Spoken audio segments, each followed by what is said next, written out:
When I think of SRT, the first car that comes to mind is the SRT4.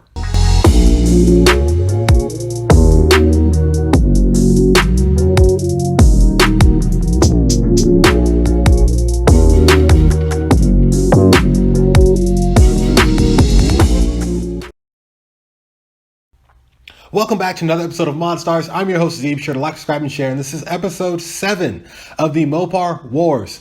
I'm really excited about this episode. It's about the Neon SRT4. But real quick, the Mopar Wars, for those who don't know, is me addressing all the Mopar on Mopar hate I've seen over the last 2 years. And it's just really weird. It's ridiculous. It's this mentality ladder where at the top of the ladder, people think if it's not a Hellcat or a Trackhawk, that it's garbage. And at the bottom of the ladder, people think if it's not at least a V8, like a V6, or in this episode, a 4-cylinder, then it's garbage. And that cannot be any further from the truth. For anybody who has a Mopar and doesn't know what to do with it, this series of Mopar Wars is for you. You have options. For those who want to get a Mopar and don't know what to get, this series is for you. You have options. For all the cool Mopar people, I'm not addressing you in any way. You can ignore this or enjoy this series. For all the negative Nancys in car culture and Mopar alike, let this be a 7th warning for you. Just keep doing what you're doing. Keep trolling.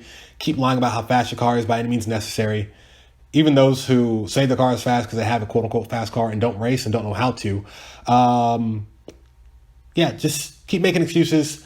Keep getting offended by my videos so I know you don't listen to them. Just don't cry more when people know how to beat your cars. Don't cry more. People know how to fight back against bullies. But I digress. Let's talk about one of my favorite, not only cars, but my favorite SRT is the Neon SRT4. Let's go. Now, this was a point in time where Dodge got really specific for what SRT stood for in one of their vehicles. Instead of street racing technology, they wanted to express their street rally car technology. Let me explain. Now, bear in mind, Dodge already had a lot of motorsport success with the Neon RT, as it was a multi-championship winning SCCA rallycross as well as road race car. And a lot of us are under the impression that rally cars have to be all-wheel drive based on the success of Audi's Quattro cars and the history that Subaru has with the WRX and the STI. Now, like all motorsport, there are different classes of competition, and the Neon RT is still used as an affordable rally car to this day. However, the SRT4 competed in Group 2-wheel drive SCCA Pro Rally, as well as Snowdrift in 03 and 04, and also the NASA US Touring Car Championship in 2005, and it dominated them all. Now, what makes a good rally car? You have 3 things that I call the complete breakfast: good weight, close gearing, and torque. And the SRT4 had all of them. Now, specifically, the Neon SRT4 weighed about 2,900 pounds, and the Caliber SRT4 obviously did not weigh as light as that. It's a little bit heavier. But 2.4 liter turbo, 5-speed manual transmission, and in 2003, made anywhere from 215 horsepower and 245 pound-feet of torque to the crank, and from 04 to 05, about 230 horsepower and 260 pound-feet of torque to the crank. Now, bear in mind, a lot of people have come out to say that the numbers that I just listed off are watered down. I myself do not know how much these things make stock to the wheels, but apparently it was more than what I just listed, to a degree. Now, this is an SRT that is not a one-trick pony by any means, and it has a couple things in common with the Gen 5 Viper. First off, the most obvious, it has an ACR version of itself like the Dodge Viper does. Second, the unfortunate one is that they were both discontinued after a short period of time.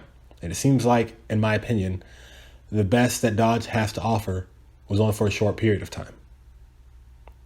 Now, the SRT4 could always be found at the drag strip when they came out, back in the glory days of car culture when everything was cool. Well, that's a story for another time.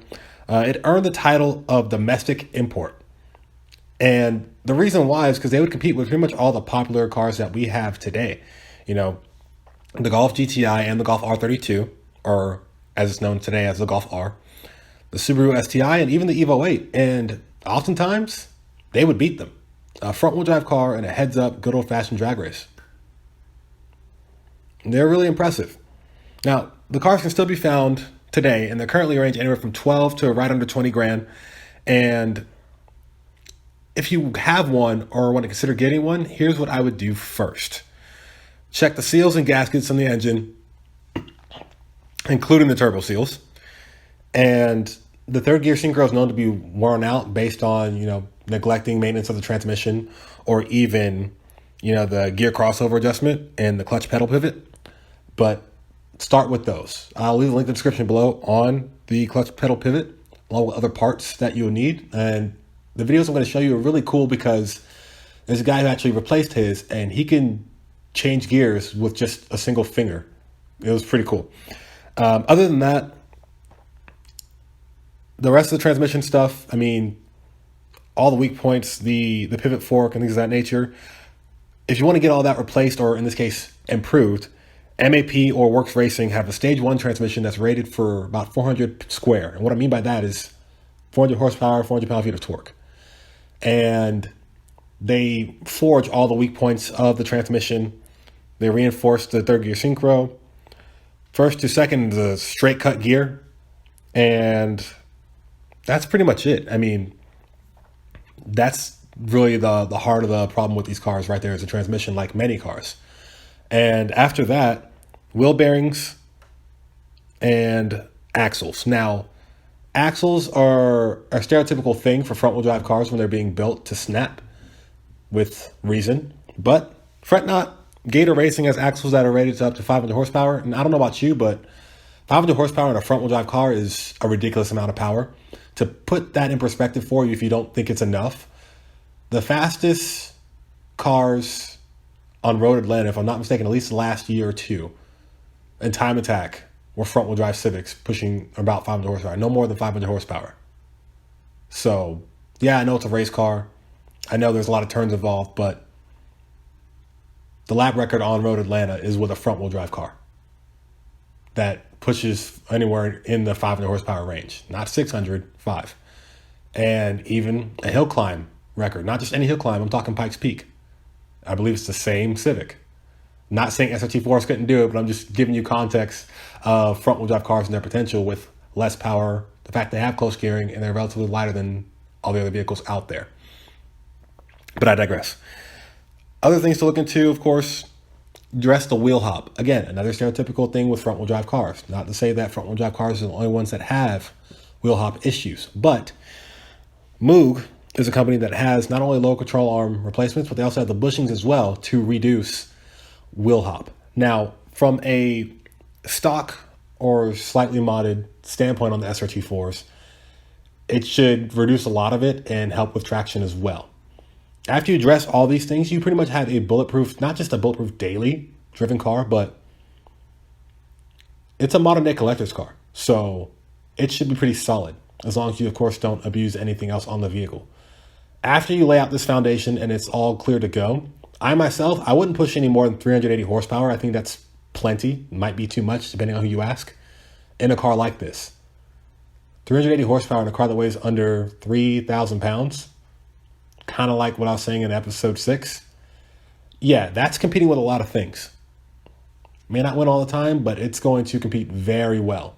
And for a daily, I think it's all the car you'll ever need, all the power you'll ever need. And that's really easy to get, especially today. You have Diablo Sport, which, if I'm not mistaken, is also 50 state legal. And you can do basic bolt-ons, even through the factory. Mopar has upgrades for these things, the intakes, intercoolers, and things of that nature, exhausts. It won't take much to push, close to 350 or more. So, and of course, if you wanted to run flex fuel, you can do that too. There's so many ways to get to this number. And it's on paper, it's simple.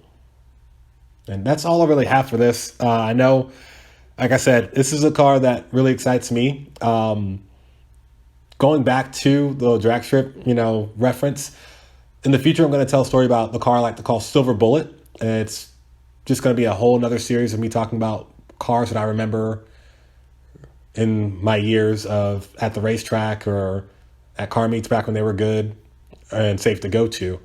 And just what was impressive then is still really impressive now. And the first car that comes to mind after all these years is a silver SRT4 in Texas that I called Silver Bullet. Anyways, do you guys want to get an SRT4, be it the Neon or the Caliber? Do you have one? Have you owned one? Would you consider getting one again? Have you seen any lately? Hope you enjoyed. Like, subscribe, and share. If you don't know, now you know, but do what you want to do.